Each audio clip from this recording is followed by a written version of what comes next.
My daughter woke me around 11:50 last night. My wife and I had picked her up from her friend Sally's birthday party, brought her home, and put her to bed. My wife went into the bedroom to read while I fell asleep watching the Braves game. "Daddy?" she whispered, tugging my shirt sleeve. "Guess how old I'm going to be next month?" "I don't know, beauty," I said as I slipped on my glasses.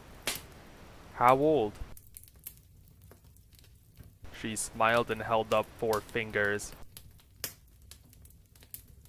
It is 7:30 now. My wife and I have been up with her for almost 8 hours. She still refuses to tell us where she got them.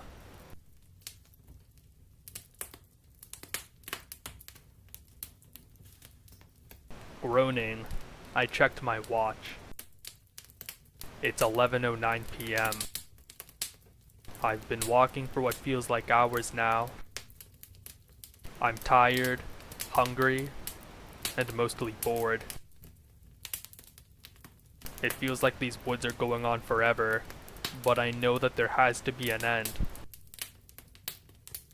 I checked my watch again. 11:10.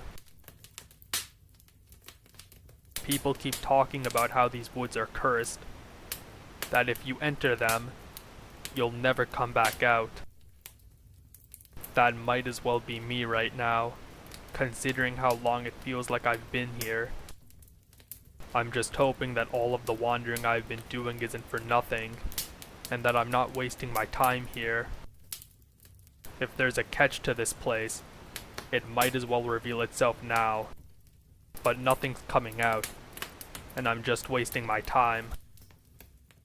I started to check my watch again, when a strange feeling came over me, and my vision blurred for a split second. By the time the feeling went away, my stomach loudly growled. Groaning, I checked my watch. It's 11:09 p.m. I've been walking for what feels like hours now.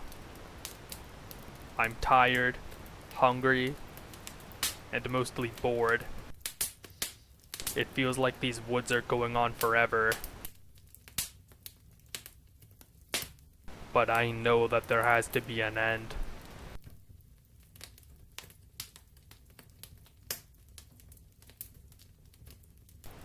There was a gentle tap on my door. I guessed it was my father. "Hey Brian, you in there?" I didn't feel like replying. I was sitting in one corner of my room. It was surprising how you could clearly see the whole room from here. All the little details. I realized that I had never looked at my room in this way. My father knocked again, but I still didn't feel like replying. The last few months had been extremely tough for me. I had moved out to this city with my dad after his transfer.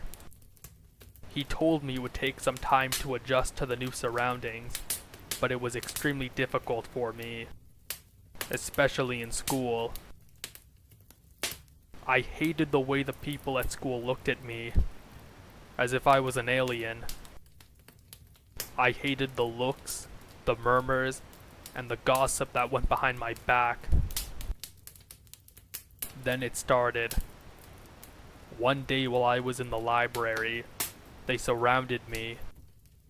After that, it started raining punches and kicks on me. I could not even cry out.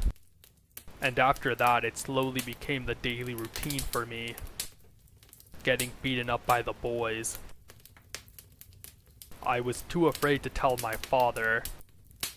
I would hide the injuries from him, wear hoodies even at home just so that he wouldn't know. The knocks changed into blows. My father was shouting out loud, asking me to open the door. For a moment, I felt like opening the door, but I was feeling too tired. Also, the corner was warm and comfortable. A sudden blow on the door opened, and my father entered the room. I looked at him. The expression on his face changed slowly from tension to one of horror. I was sitting there, but he wasn't looking at me. His eyes were transfixed in the middle of the room, where my body was hanging from the ceiling.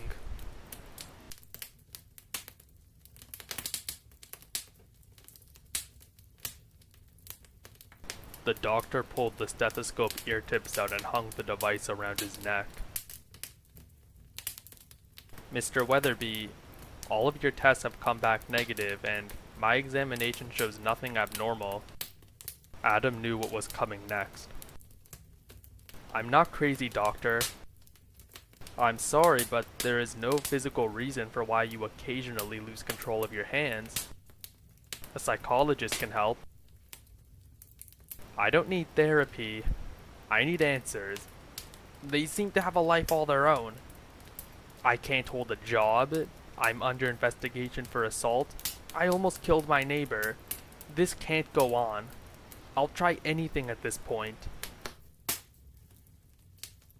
After 2 weeks on a new medication, Adam saw no progress and grew increasingly depressed. He was convinced that despite what the doctors said, it was not a psychological problem. That night, a frustrated and angry Adam sat in a chair and drank bourbon. Drunk and hopeless, he stumbled to the garage and started the table saw, then slowly lowered his wrist toward the screaming blade.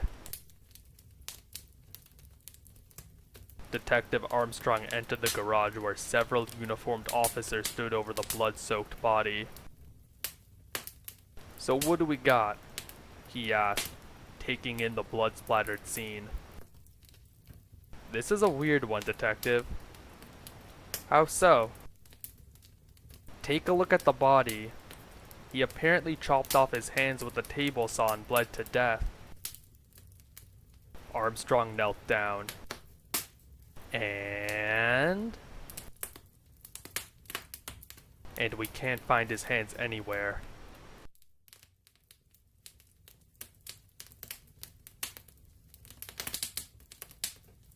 There was a game the neighborhood children and I used to play in the woods of Dorset, Vermont. The game was called Spook the Witch. There wasn't a specific number of kids needed to play the game. Some nights we'd have over a dozen kids out there in the moonlight, and other nights we'd only have maybe 3 or 4. Those were the scarier and much more exciting times to play because that security blanket you have with numbers had been taken from you. The goal was to split up and go our separate ways into the woods, but still heading in the same direction to see who could get to the witch's house first and spook her. Being kids and not believing or trusting enough to use the honor system, we had to grab an item from where the witch lived to show us proof that we were there. I'm sad to say, in the year we had been playing this game, no kid had ever spooked the witch of the Dorset woods. Gus, a husky kid, claimed to have made it in her house, grabbed a handful of her hair before making it back to receive more praise than anyone in town could ever hope for. It didn't take us long to figure out he had managed to find a clump of animal fur stuck to a broken branch and thought he could fool us. That was one of the good times, but now I remember why we stopped playing and never returned to Dorset Woods. A few weeks after the hilarious animal fur hoax, we went out for another try.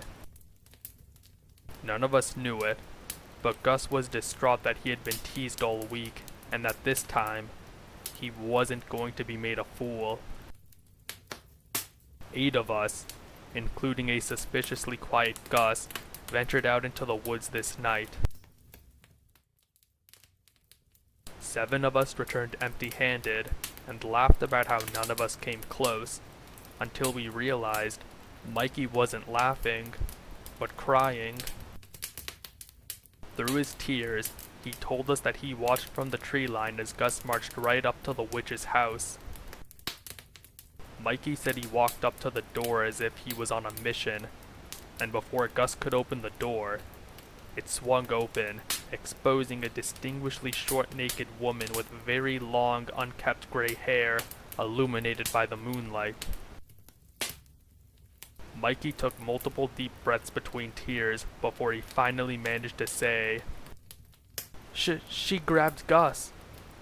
He shouted for his mommy, but his screams had already been muffled by the door closing shut for good.